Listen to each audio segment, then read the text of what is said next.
Greetings, cartoon connoisseurs, and welcome to the Animation Conversation, where we explore the art form from pencils to pixels. And now, here are your hosts, Rusty Shackleford and F. Hey everybody, welcome back to the Animation Conversation. I'm Rusty here with my co-host. Hey everybody, it's your old pal F. What's up, party people? There we go, and I'll go ahead and let you take over, F, from here. This one's all you again.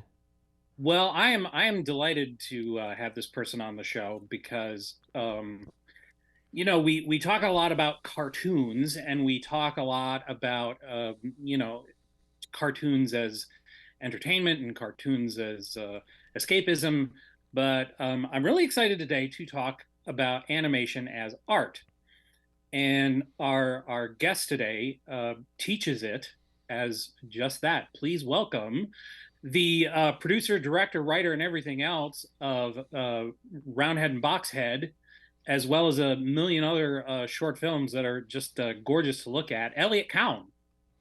Greetings, Earthlings. Welcome. Welcome. First of all, thank you for coming on the show. And by the way, your backdrop is if I'm not mistaken, probably a sample of your work. It is. I would like to, right out of the gate, once you're done watching or listening to the show, run right out and go to Elliot's website, and we'll put the link in the description. Yeah, his website is Elliot. That's as simple as it can be, .com. So there you go. Do yourself a favor, check out his artwork, buy it en masse, and you can thank me for pointing you in his direction later. I agree. So, Elliot, tell us, you are a professor of animation. Tell us where and how long, and tell us about that. Oh, I've been teaching everywhere on sort of the East Coast for 10-something years since I got my work permit here.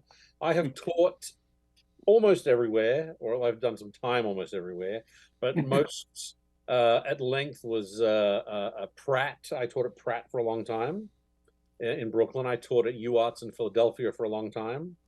And other than that, my main roster this semester and over the last 8-10 years is Queens College, which is down the street, Mercy College, which is in Westchester.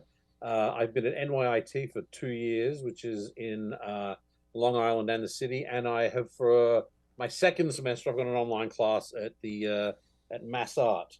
Oh, hello. Would you give me a minute, please, love? I'm in the middle of something. Oh, I'm sorry. This is my youngest who's just decided to walk through. I now have a bird on my head, which you probably can't see. There we go. There you go. Well, you and that bird, man. That's the bird. Yeah, so that's where I've been teaching, and I've taught pretty much everything from storyboarding, animation, motion graphics, all sorts of stuff. Oh, the bird is now gone. I got to get rid of this bird and my youngest. Come on, shoot. See, this is what I love about podcasting, and this is right. What This was inevitable. Yeah, no, that's fantastic. Now the bird, I'm assuming, is a collaborator of yours. You probably consult the bird. I hate the bird so deeply. I wish it would fly away and never come back. Why is it in your presence? Because my sweet, darling eldest child wanted a cockatiel, and we bought one, and the bird is a menace. It is like having a gigantic, angry mosquito. Yeah. It is obsessed with me and must be on me all the time. And it is destructive and noisy, and I don't care for it at all. I do not like the bird. Yes, if you want some laughs, by all means, follow Elliot on Twitter, because he will semi-frequently post photographs of this bird tormenting him in any number of inappropriate ways. At the moment, he's a little hormonal, so he's oh, like, no. Yeah, so he's obsessed with my youngest, and so he's always like fighting for her. So I go near her and he bites. He's a rotten animal. I can't stand it. Yikes! Sounds like a short film. It sounds like a short film. A man being antagonized by a bird. I can tell you exactly what it is like. Are you familiar with the Tex Avery short Billy Boy? Yes. Oh yeah. Oh yeah. Bye. It's exactly the same. That's so I take the bird, and I put it in a box, and I put it in a crate, and I fly to the moon. And I turn around, and there's the bird on my shoulder. just replace the goat with a bird, and that's your Before we get into the present day, take us back to a young Elliot, and take us back to the genesis of Elliot the artist. Okay, well, it's my earliest memory is drawing and making stuff, making puppets actually a lot. I have very early memories of loving animation, but having very young, not really having an understanding of how it was done. Because of course, in the 70s and early 80s, there was no YouTube. There wasn't a way to find out this stuff. And Australia was might as well, like living in the country. So there was no real schools for animation as such. So there was no way to find out where to do it. But I was definitely obsessed with it. I loved it. I did not love a lot of the Saturday morning cartoons that a lot of people are obsessed with. I could just tell they were kind of like crappy and cheap, and I wasn't in love with the drawings. Even though a lot of those things were made in Australia, those Smurfs cartoons were made in Australia. A lot of that late 70s Hanna-Barbera was all made in Sydney. I don't know if you know that, but that's the case. I don't know that actually. That's interesting. Wow. Yeah. I'm a big Hanna-Barbera fan too, so I didn't know they were done there. No, that's tons crazy. of that stuff. Disney had a studio there for a very long time, actually, in Sydney. So I watched all that. I didn't love it. I was very into puppets, so I was crazy about the Muppets, of course. I was crazy about a local puppet show called Shirl's Neighborhood, which is an interesting sort of note. There was the main puppeteer and character designer on Shirl's Neighborhood was called a man called Ron Muick, who Ron Muick went on to then puppeteer Ludo for Henson in Labyrinth, and then went on to a career creating like gigantic, like photorealistic sculptures of human beings. Look him up, Mueck, Ron Muick. You'll recognize his work. He's incredible. I think I already know who you're talking about. Yeah, I'm sure you do. So that was the main thing I was into. Oh, Sesame Street, of course, which is a mixture of animation and puppeteering. And the other thing that I've talked about before that was a huge influence on me was around the 60s and 70s, Australia, which was largely still is a white country, had an influx of migrants from across Europe, from across the Middle East, Asia, to the country. And to facilitate this new influx of immigrants, they started a television station, a channel that would run stuff like the Chinese news, the news from Greece. I remember the Iranian version of The Nanny ran for quite a while. And for, no kidding, 4 hours on a Sunday, they played a mix of animated shorts from around the world. So what I was looking at was a lot of stuff that no one else was going to watch. I liked a lot because I liked very much that idea that I was privy to this secret world of animation that no one was looking at. And this chunk of animation had sort of cutout animation from Japan. It had Indian animation, and it had something I liked the most, which was bizarre, which was kind of a Czechoslovakian version of the Muppet Show. Which if you look at, it was called the Ixalan Show. You can't really find a lot of it online, but if you look at it now, no kidding, it looks like it was made in like 1910. But I loved it. It was literally just puppets miming to like real kind of cheesy puppets miming to popular songs from the 30s that were probably out of copyright, I would guess. That was a huge influence on me as well. So I was into all this stuff very much so. I still wasn't entirely sure how it worked.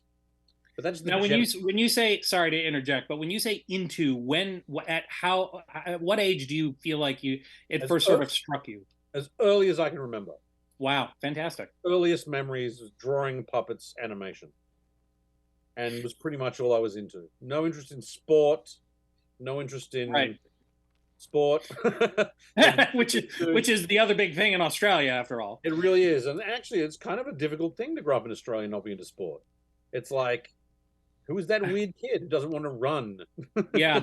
Same in Texas. Growing up in Texas like that, too, is kind of the same thing. If you're not into sports, you're like, well, you're not, you're the outlier kind of thing. No kidding. I have to interject this. Elliot, and I'm not joking here, Rusty here is British.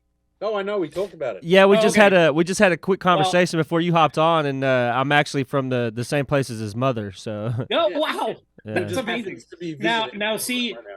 vis-a-vis, being from Australia, not being into sports and that stuff, I'm from Michigan, and I don't give a shit about cars.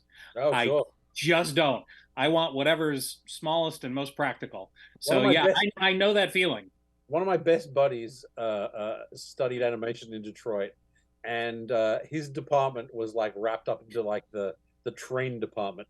It was like animation and trams or some shit like that. Now, see, it's interesting to me going back to what you're talking about because, my goodness, I should have known you were going to bring up puppets because, and I should have known I would have had this reaction because I love me some puppets. Oh, sure. And I feel like this doesn't get vocalized that much. Puppets are kind of the evolutionary precursor, would you not say, to cartoons?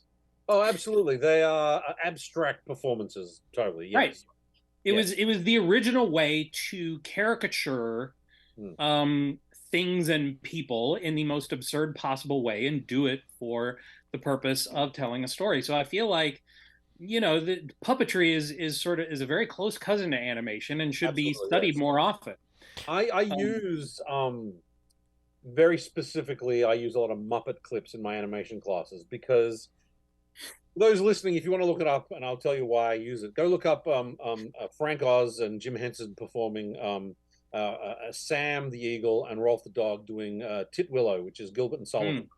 If you don't know, look it up. And what I like to do is I play it for my class, and I say, well, let's talk about the emotions of each character. And then you look at how those characters are performed, right? And you look at Rolf the Dog, for example, and they say, Yeah. oh, Rolf's happy and he's joyous and he's interested. But Rolf has no articulation other than this. Rolf can't blink. Rolf can't roll his eyes. He can't. But those puppeteers know how to make it look like he's doing that very thing. Yep. So, and I think it's actually Richard Williams was also very big on talking about lip sync for using the Muppets for lip sync. Yeah. Because they sort of projected that face forward. The Muppets always talk forward like that. You're puppeteering because they bring the words forward. Yeah. That's always been sort of one of my sort of litmus tests or my perhaps biased way that I grade puppeteers is through the lip sync and through the and my I guess John Lennon of puppetry is Dave Goelz, who was he was Gonzo, he was he was Zoot, he was like, to me, like, obviously nobody can touch Jim Henson or Frank Oz just for sheer in reality they're sort of the John Lennon and Paul McCartney, but if there's a George Harrison, it's Dave Goelz. You know what's interesting about Dave Goelz as a vocal performer? You can hear Jim Henson in every voice he does. Yep. And you can hear Frank Oz in every voice he does. But Dave Goelz's speaking voice is unlike every character he plays. He does not sound like his characters. Yeah. And that's why I count him among all of the Henson performers. I consider him the best overall puppeteer. Like, he didn't create the way necessarily Oz and Henson did, but boy, as a puppet actor, he was second to none. And by the way, I feel the same way about George Harrison. I feel like he's vastly underrated as the Beatles go. But anyway, so yeah, I find it incredibly because now tell me if you work this into your lessons as well, because one of the things that I feel that students can relate puppets to animation. Nothing will make you a better storyteller or a better artist in any regard than working with limitations. Yes, and puppets, as you just said, Rolf the dog had whereas Kermit can make 1,000 different facial expressions, Rolf can make 0, and yet he was beloved. Even Kermit though, Kermit doesn't blink. Kermit just doesn't have a squashy enough head. Yeah. So he's limited himself to squash, stretch. It's like animation, really. But but that's something. Totally. No, I agree. Rolf, and yet Rolf was beloved, and people related to Rolf, and I loved him. Rolf was the first Muppet, really. Well, first. That's right. That's right. In fact, a handful of those first Muppets were hard-headed like things. Yeah, yeah. Okay, so you're growing up in Australia, and as early as you can remember, it's puppets and cartoons. How does that evolve as you're growing up? Like what? Well, I built a lot of puppets when I was growing up, and I had an idea that I wanted to be a puppeteer. But growing up in Australia during, the 70s and 80s, the idea of being a puppeteer was only slightly less ludicrous, slightly more ludicrous than saying you want to be in animation. So I was like, I guess I'll be in animation. I still didn't really know how it worked. There was no, well, by the time I got to university, Cal Arts was around, but I think at the time for an overseas student to go and study at Cal Arts, it was something like 90 grand a year or something bananas like Yeah. that. That's probably what it is now, just to go locally. It's always been expensive, and I've always said there's no way they would have taken me. No, that's the thing, exactly. And so what did I just kind of like what I ended up doing in university was I studied graphic design and illustration. Because at the time in Australia, this probably changed, but at the time, if you're studying graphic design, you would be taking illustration as well. They went hand in hand. And of course, I was always drawing, so it seemed like the next step. But I knew I wanted to work in animation. I didn't know how it was going to happen, but I did.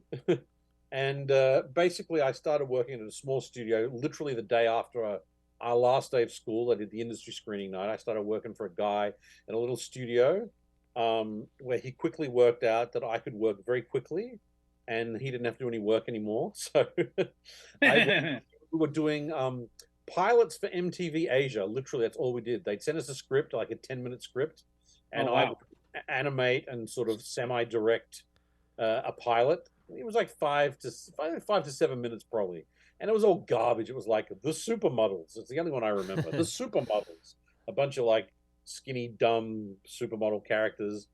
And what else? I can't even remember. But then I went from there and I kind of escaped. I went to Tasmania for 12 years where I made more animated commercials and directed like mountains of low budget live action commercials for the local market and the national market. And then I got to the point where I was like, well, you know what happened actually? Blogging happened, Blogspot happened. All of a sudden, all the animation guys from around the world who hadn't seen each other for a long time, because for a long time, animation was a nomadic existence, right? Especially outside of the US, right? Especially in Europe, because they could travel between countries. And a lot of the people that I knew of were constantly going from Germany to Berlin, right? Oh, that never occurred to me. Yeah, and so all of a sudden, I had all these animation guys were on Blogspot, and they were connecting with each other for the first time in a long time. A lot of expats had gone to the US, a lot of US guys had moved to the UK who hadn't been in touch with each other for a long time, but the internet brought everyone together. And I started connecting very strongly with Uli Meyer. Do you know Uli? Not the name is ringing a major bell, but I'm not. You would have seen his work. Uli Meyer ran a commercial studio in London for a very long time and produced tons of commercials for the American market. He did a lot of the last things he was doing you probably would have seen were Raid commercials in that real Jack Davis style. Oh, I loved those commercials, and I love that you pointed out that those were in Jack Davis style, because if there's any one sort of cartoonist that I've tried to emulate more in my life, it's Jack Davis. Well, so Jack designed all those in the 60s, I think, and the style came back. Yeah. And Uli ran the studio for the longest time in London. And I connected with him and excuse me, and I was living in Tasmania for a long time, and I was either gonna live there forever or move on to something else. Not so happens, as I mentioned before, my folks are from the UK. They lived in Australia almost their entire lives, but because they're from the UK, I get a British passport. So I went to the UK to work, and I was working mostly for Uli on various feature film projects that never happened. I have a bird on my head. Could you please go away, Lovey? That doesn't look like a bird. That looks like a small human. Oh, and now there's a larger human. All right, Layla, you say hi and bye. Hello. Yeah, you can. I've got one of you.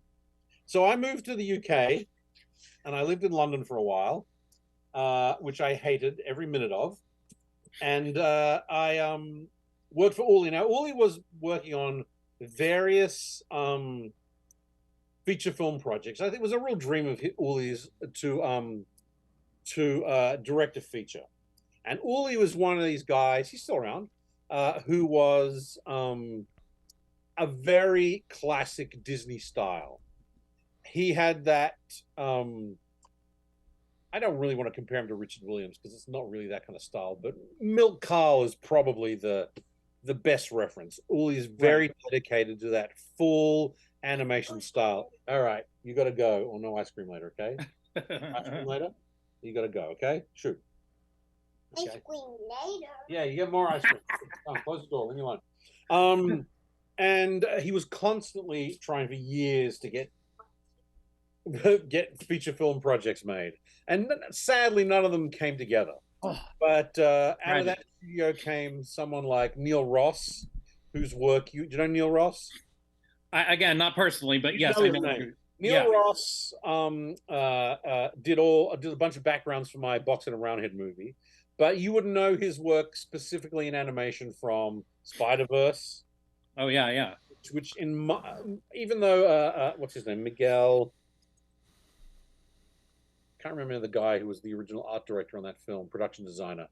But in my mind, Spider-Verse, at least the first one, although Neil was on both, really defined the look of those films, in my opinion. Oh yeah. And who else was there? Michael. Very few animated features, if I can interject. Very few animated features where you're like, wow, the star of this movie is the art direction. Sure. Oh, it was beautiful. Yeah, the recent Spider-Man movies or whatever, my son loved them. He specifically he liked them because of the art style that was used. You know, you can talk about scripts, and you can even talk about directors all you want, but I feel like it's very seldom that an animated feature film, you see lots of very stylized animated TV shows where you notice the art direction, but not a whole feature film. And man, Spider-Verse really just says, look at our great art direction. You know what else you will know of Neil's is Neil designed all the underworld stuff for The Corpse Bride. Oh, awesome. Yeah, that's beautiful gorgeous stuff. Yeah. Neil stuff. Yeah. Now, see, what I want to go back to you, because you were doing commercials, and I find commercials to be a yet another one of those tools for young animators that I wish more people would do, because I actually got to teach at Cal Arts for a while, and one of the tortures I would put my students through is I would tell them, you've got to storyboard a story for me that has beginning, middle, and end, conflict and resolution, all the elements of a real story, and it's got to be no more than 60 seconds long. And they'd be like, oh, that's impossible, and I'm like, commercials do it all the time. Commercials, if you watch commercials, that is a master class in efficient storytelling.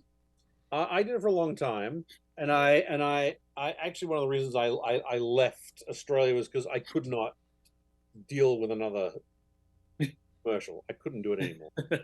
And actually, since I've been here, I've only done a couple of commercial gigs, and they were just a freaking nightmare, because dealing with advertising people is the worst. And I did it for years, and I hate it so deeply I couldn't do it anymore. Yeah, it is. It's a real way to learn efficient storytelling. You said 60 seconds. It's actually usually 30. Right. Well, that would be my next assignment, because they would say, oh, it can't be done. And I'd be like, guess what? You're going to do it. And they would do it. And they'd be like, wow, this is the best thing I've ever done. And I'd be like, that's great. Now do one in 30 seconds. It is actually, it's a real skill. And it really taught me what is the most efficient way to get from A to Z when you're telling stories. And in fact, sometimes I do some work with Cartoon Saloon. Sometimes I have to force myself to we've got room to breathe here. We can actually explore a little more. Sometimes I'm like, no, let's just get it from here to here and get it done. Yeah. We don't need to do anymore. But I learned to back off a little bit there. But yes, totally, I agree.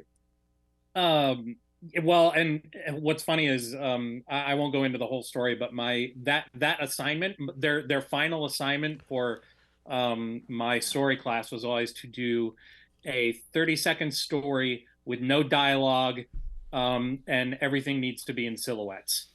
Oh, I have a similar storyboarding assignment. Yeah. Yeah, and of course they all go, "Oh, it can't be done. It can't be done," and they wind up creating like the best stuff they've ever created in their lives. Oh, sure.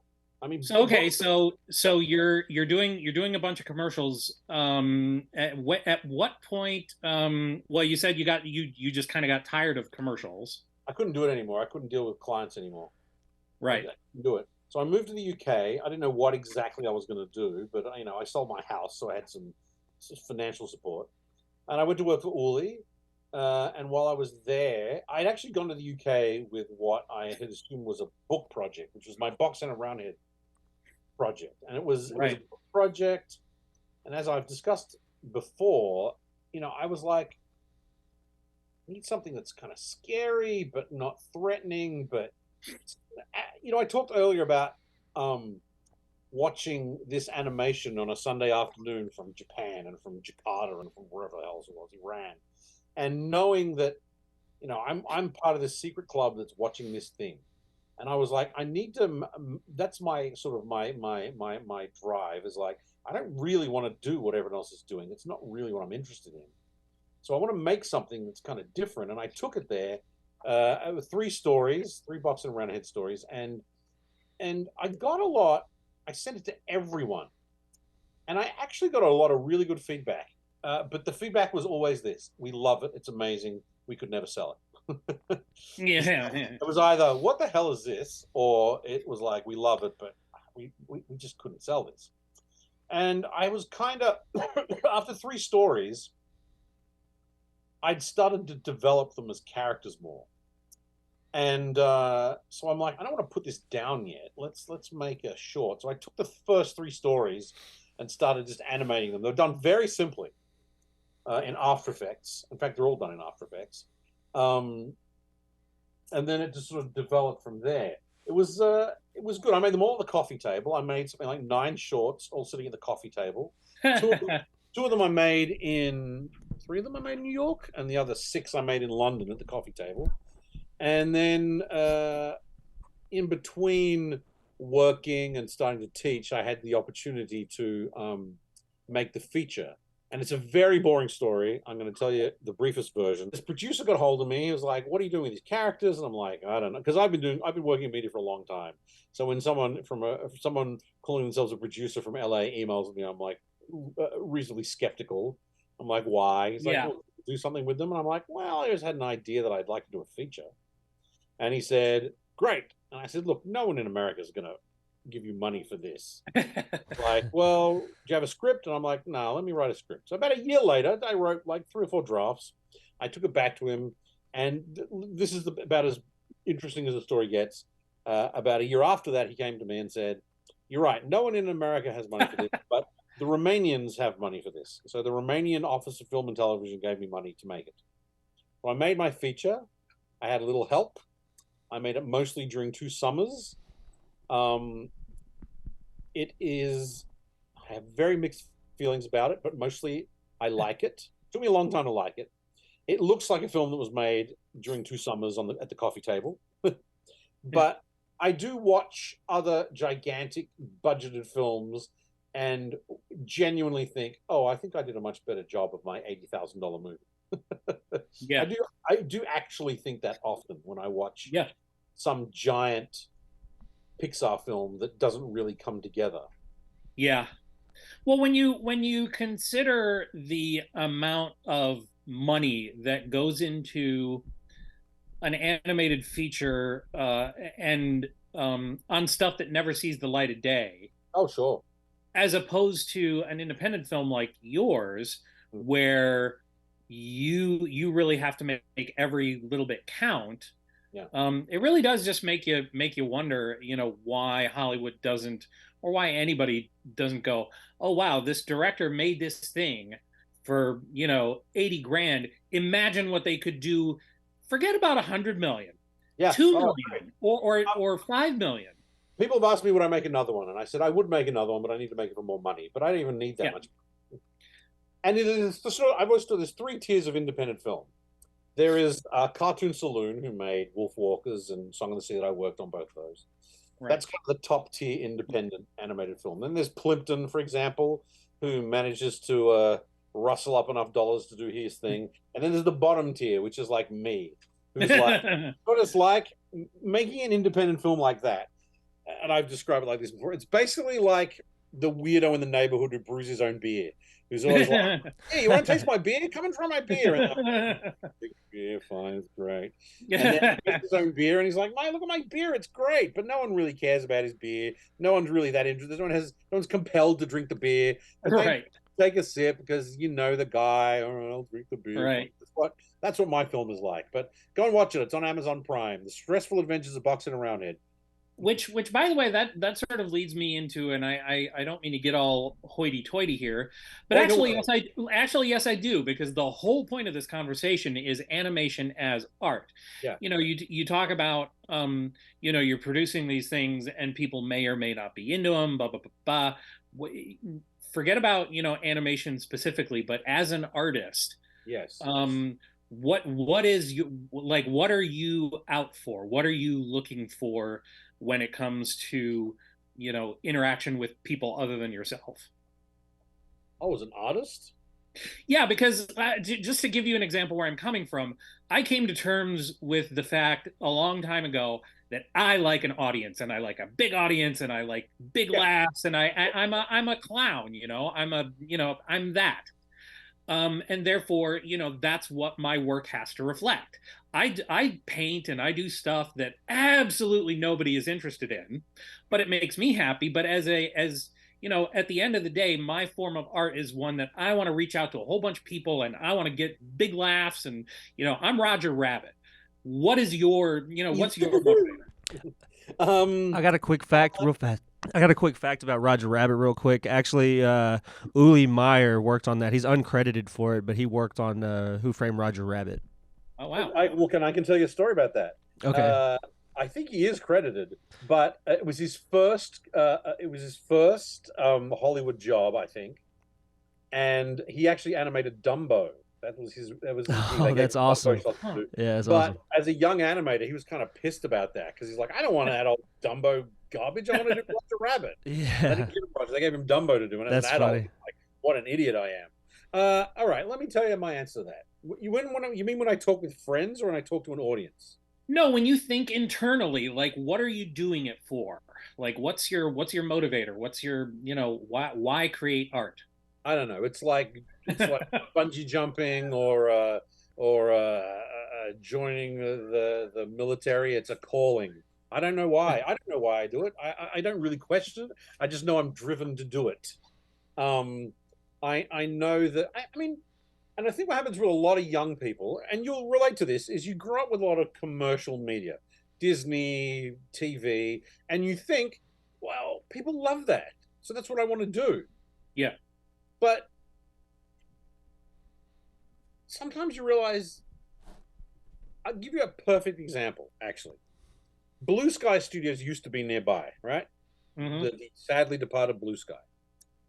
And I had a lot of friends working there and a lot of friends trying to get me in there. And I tried to get in there for the longest time. I met people, I sent my stuff in.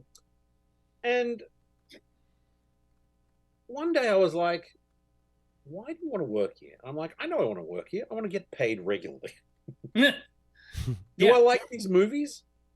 No, I don't.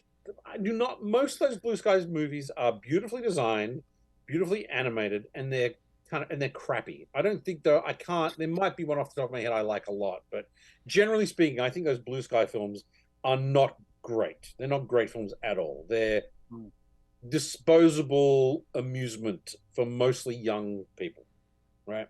Right. And then and that was a real realization to me because I was like, you know, why am I trying to get into the studios where I am not going to do well there? I'm applying for jobs at Pixar, but I'm not going to do well at Pixar. Yeah. I don't like those films. They're all the same. Yeah. I mean, every Pixar film is essentially the same movie. It's annoying character and a straight character go on an adventure and a rescue and a chase. It's almost every Pixar film, right? Yeah. That's not the contribution I can bring to these films. They're not going to want me there. And once I came to that realization, I was like, oh, a burden has lifted. I don't need to worry about it. Just do what I want to do. I can do my own stuff. And in fact, most of my animation career has been people seeing my work and saying, oh, come in and do your thing. Yeah. Very rare that I'm brought on to draw anyone else's stuff. That's very rare for me. And in fact, the last time it happened, I'll tell you, it's a good story. Nathan Love in New York, Studio in the City. They must have gone all the way down the list, and they needed some people come in to animate, and they got to me. Yeah. And they showed me the commercials, and the commercials were it was for Purdue Chicken.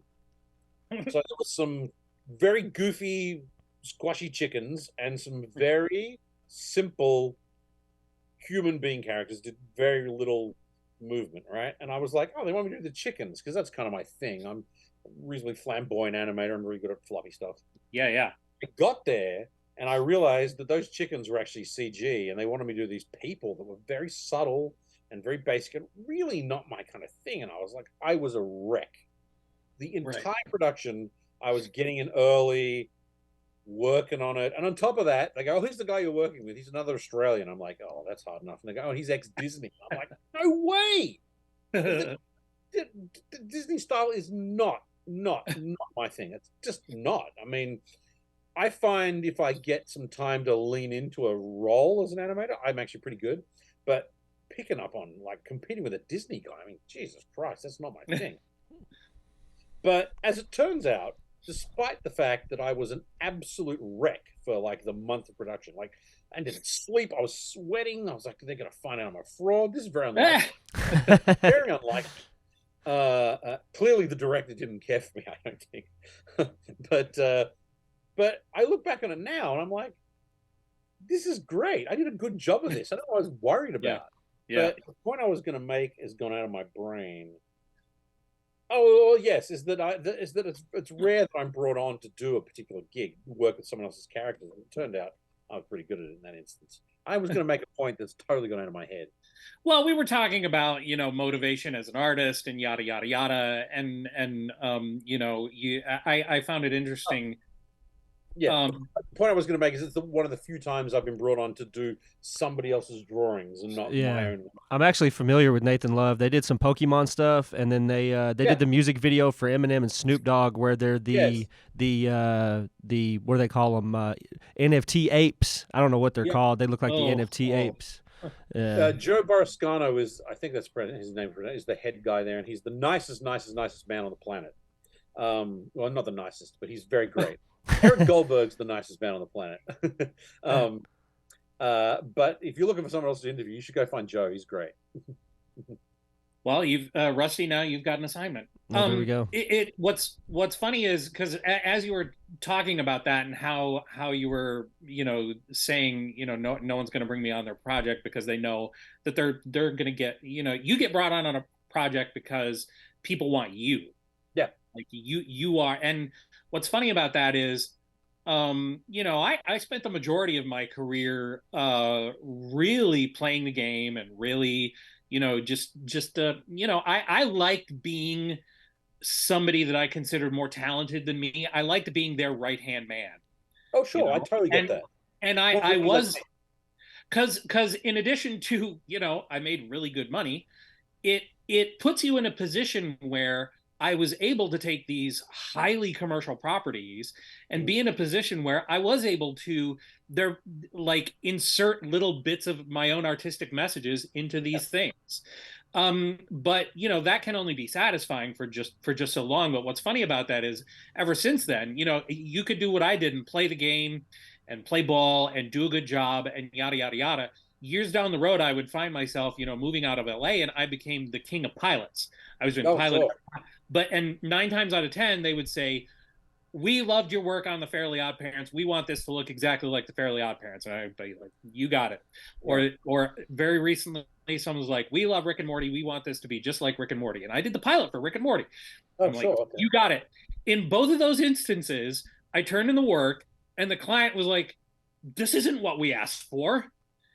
And I'm like, yes, it is. Like, Yeah. well, it doesn't look like. I'm like, I'm the guy who defined those looks. You don't tell me it doesn't look like Fairly Odd Parents. You weren't the supervising director of Fairly Odd Parents, so you This is can play why the. this is why I can't make commercials anymore. Right? Yeah, yeah. My, No, my, and but I would go have ahead. this all the time.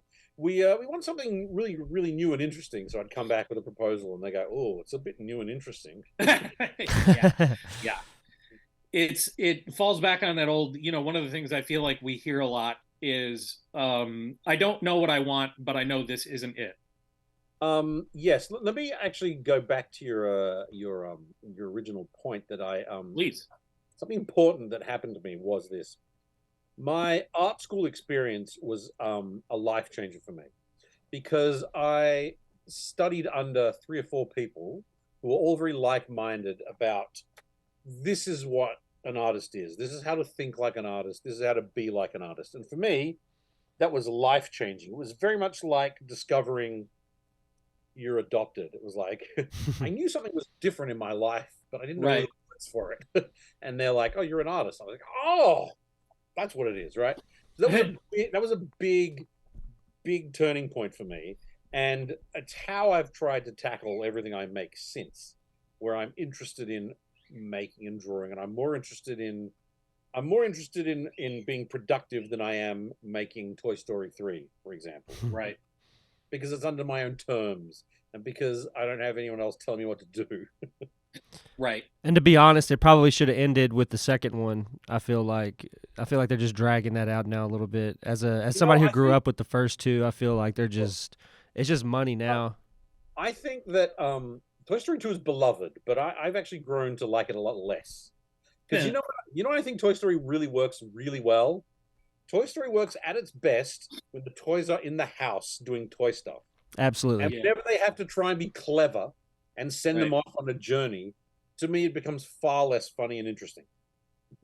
Well, what's funny about your response to Toy Story 2 is right around the time I feel like we connected on Twitter, my daughter became obsessed with Sing and Sing 2.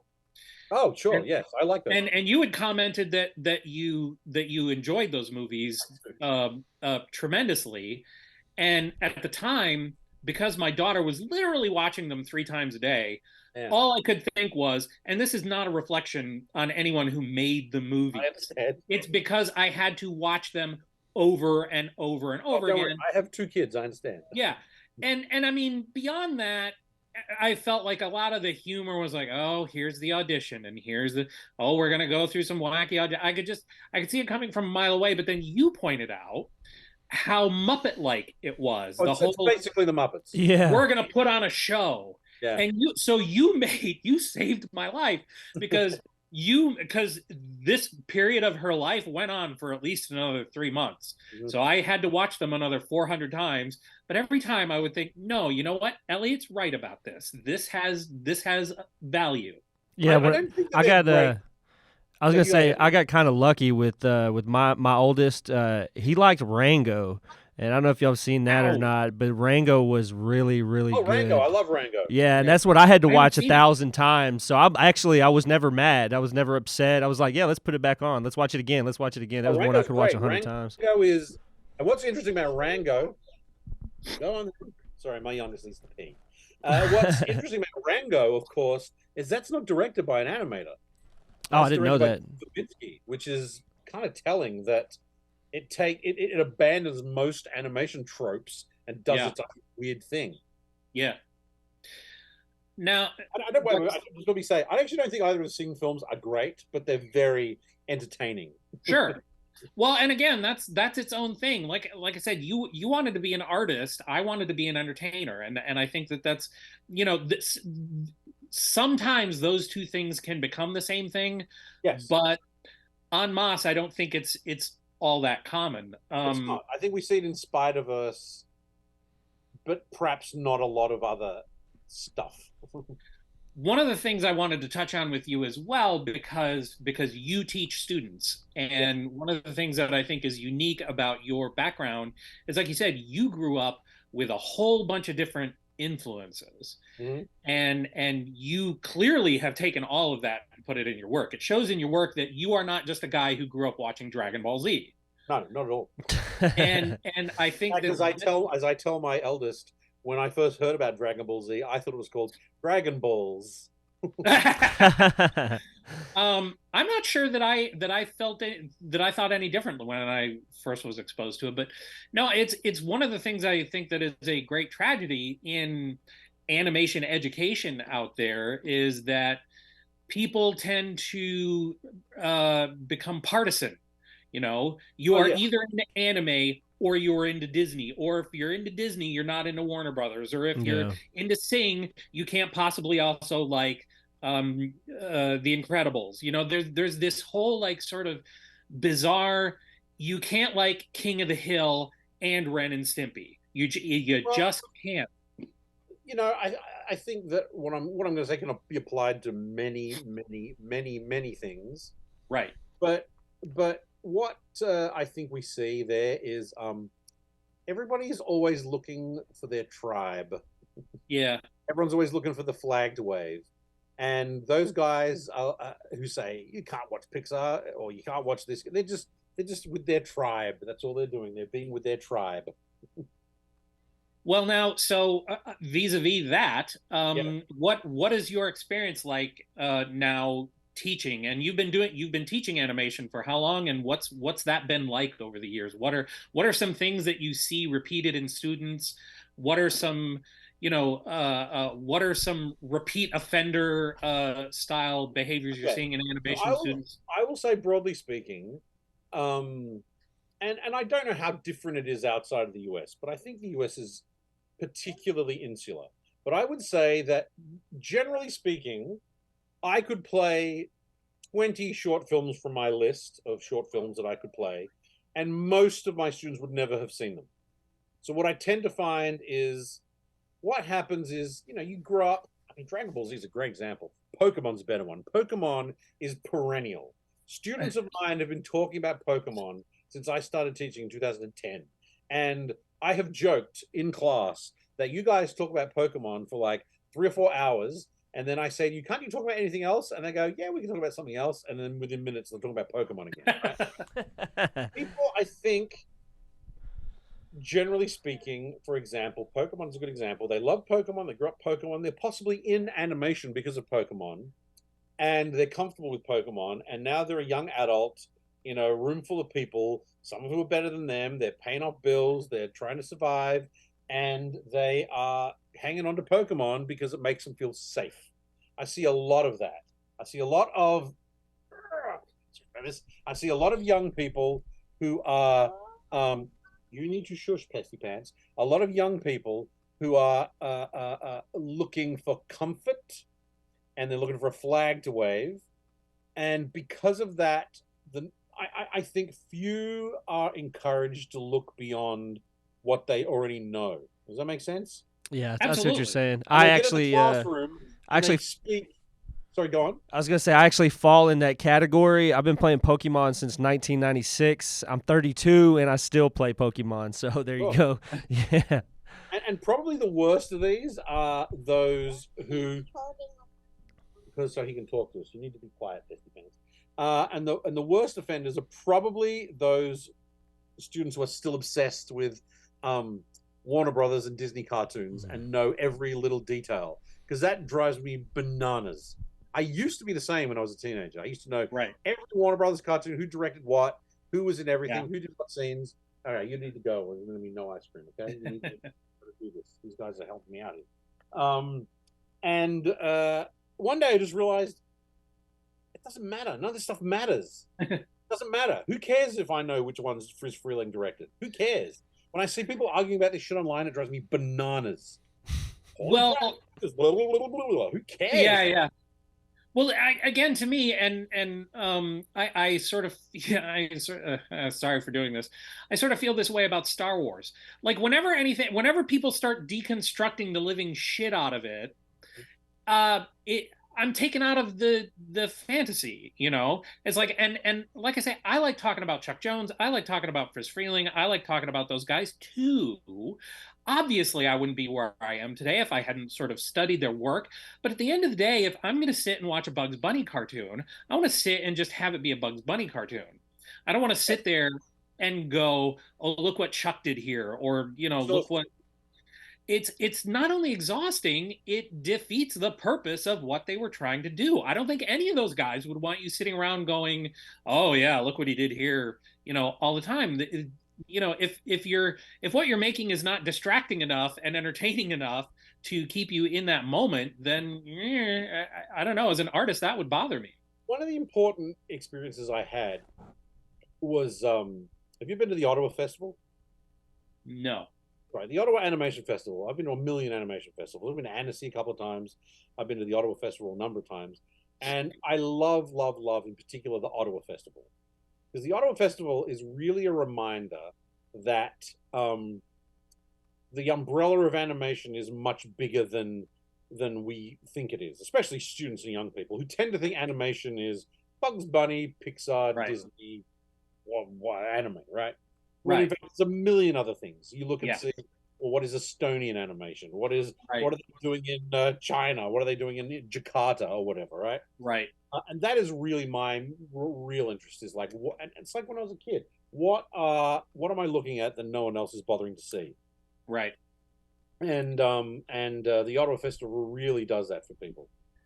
But I tend to find that students don't. They want to stay comfortable, and often what I find is, I wouldn't say universally, but broadly speaking, and maybe this speaks of the nature of young Americans, is that if you play a film to young people and it is not immediately obvious what it's about, then it is very readily dismissed. Yeah.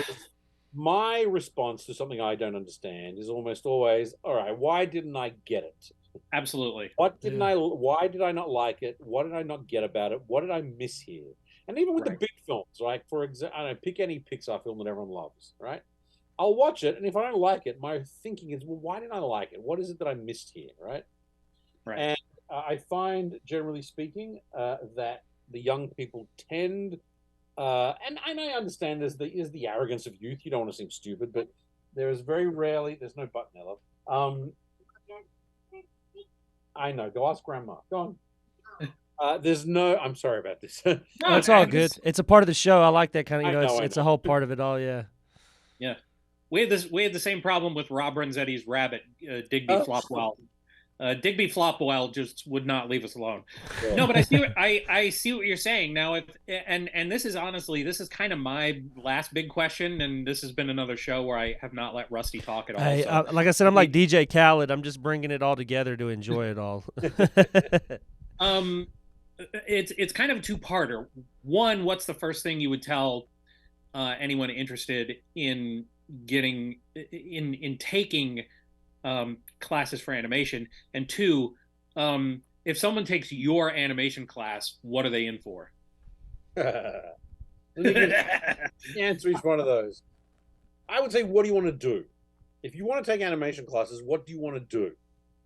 Do you want, even though there's a lot of crossover, broadly speaking, when you come out of animation school, you're either animating or you're boarding. There's a lot of people who do both, but broadly speaking, right?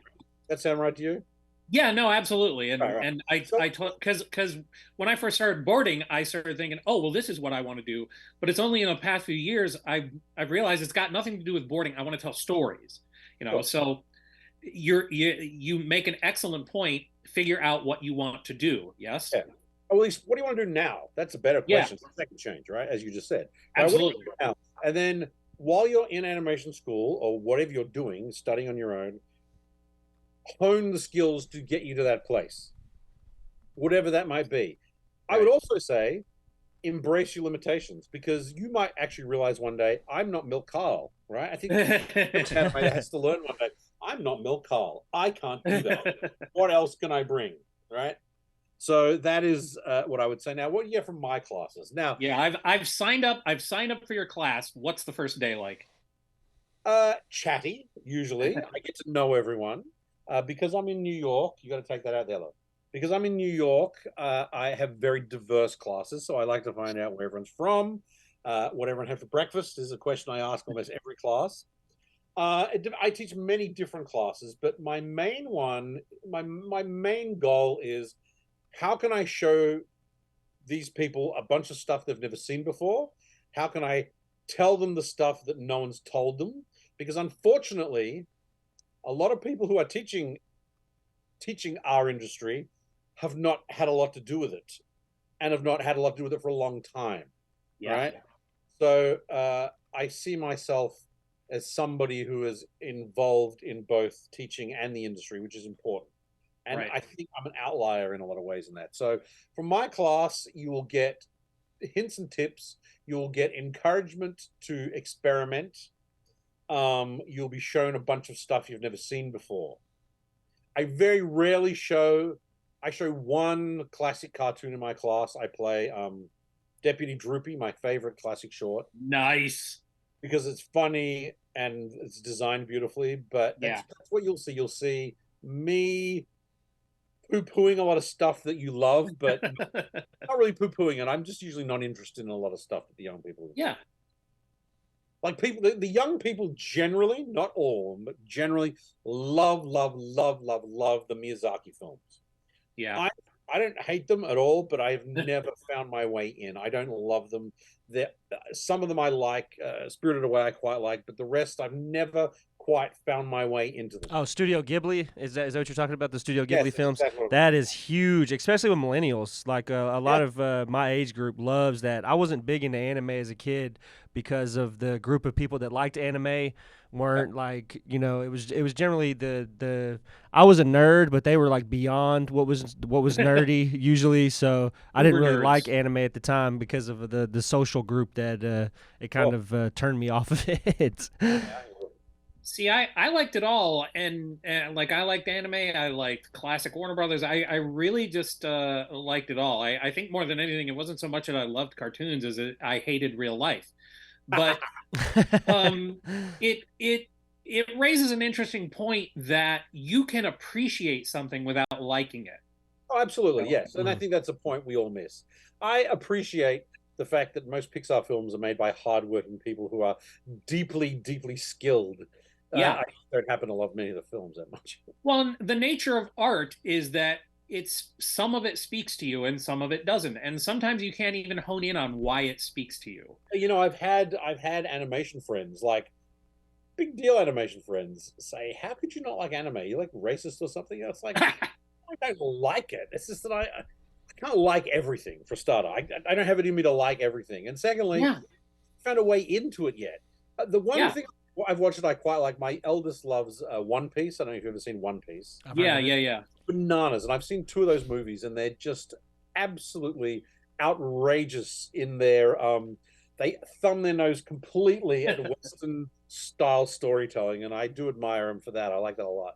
Right. See, I used to pretend to like jazz because it's cool. It's cool to say you like jazz, and I had to finally, sort of come to the realization. Now, I 100% I appreciate jazz. I can listen to jazz and go, my God, this is mind blowing.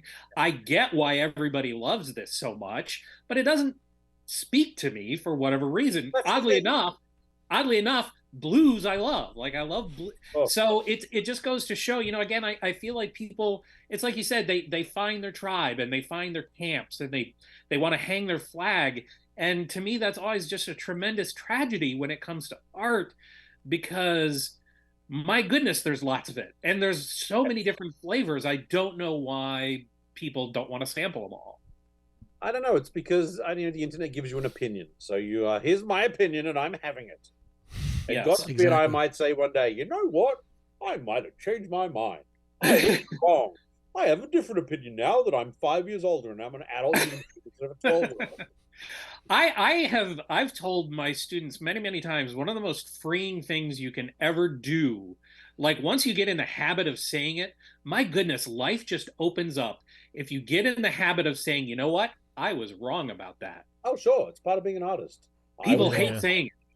They hate saying it. My goodness, they hate you know, I think that you look at the political state of this country, and if people just learn to say, you know what, I had no idea what I was talking about. I was wrong. I was wrong. I think the country would actually be doing a lot better. Once you do it once, you're suddenly like free. You can do it all the time, and you're not shackled by what you consider to be your coolness or your wisdom. Like, I love being wrong these days, because being wrong means I've learned something. I do. My students ask me questions, and I say, I don't know. I was wrong. Let's find out. Yep. Elliot, this has been amazing. I would really, really love it if you could come back. Anytime you like. Yeah, I would appreciate that. Yeah, that'd be great to have you on again. We don't have enough time now, but I want to hear more about the Mormon bit. Yeah, we got to get into your individual. We got to get into your individual films, which brings us. I guess this will be the very last question. Do you have a new film? Do you have a feature? Do you have what's something to promote? Do you have anything to push right now? I don't have anything to promote other than my artwork. I have been kicking around a short film based on a classic Australian story called The Loaded Dog for like 1,000 years. And I finally kind of kicked it into place, and I just have to do something about it. Cool. So that might be my next thing. I'll see. Okay. What's it called?